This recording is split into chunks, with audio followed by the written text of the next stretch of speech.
Bangladesh versus West ইন্ডিজের top 5 moment. শেষেরটা দেখলে আপনাকে চুমকি দিতে পারে।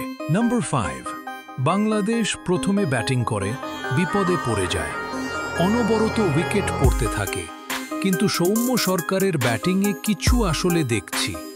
সে সময় সেও আউট হয়ে যায়।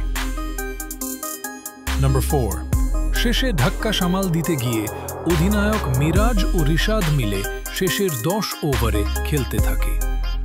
রিশাদ এমনভাবে ব্যাটিং করছিল মনে হয় 10 লিটারের রেডবুল কি এসেছে। তার ব্যাটিংয়ে বাংলাদেশের একটা বড় পুঁজি পায়। রিশাদ 19 বলে 39 রান করে। নাম্বার 3, 214 রানের টার্গেট হাতে নিয়ে ব্যাটিং করতে থাকে ওয়েস্ট ইন্ডিজ। তারও বিপদে পড়ে যায়। রিশাদের দুর্দান্ত বল নিয়ে তারা একদম ভীতু হয়ে পড়ছিল। নাম্বার 2, ওয়েস্ট ইন্ডিজ অধিনায়ক শেষের ধাক্কার সামনে নিয়ে এগোতে থাকে। মনে হচ্ছিল বাংলাদেশ ম্যাচটা হেরে যাবে, কিন্তু না, শেষ ওভারের দরকার ছিল মাত্র 5 রান।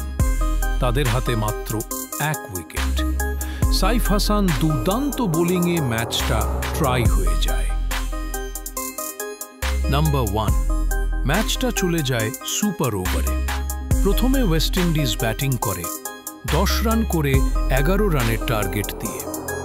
11 রানের জবাব দিতে গিয়ে বাংলাদেশ 9 রান করে ম্যাচটা হেরে যায়।